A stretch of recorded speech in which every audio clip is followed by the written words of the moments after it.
शिवाय नमः। ॐ श्री आदिपराशक्तये नमः।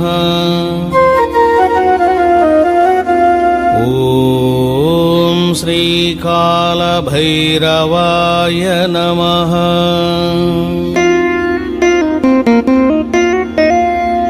अथ सिद्धगुरु श्रीरमणानन्द महर्षि पठित तीक्ष्णदंष्ट्र कालभैरवाष्टकस्तोत्रम्।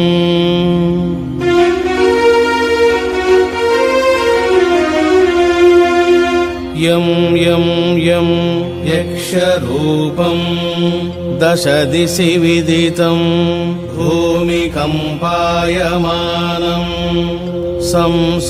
संहारमूर्तिं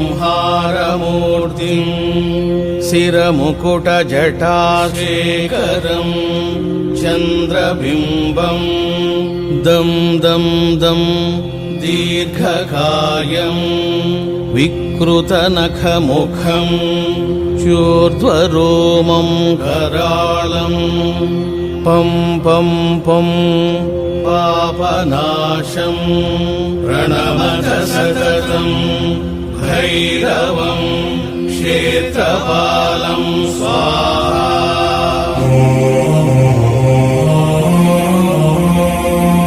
ॐ परमशिवाय पराशक्तये स्वाहा। ॐ श्रीकालभैरवाय स्वाहा।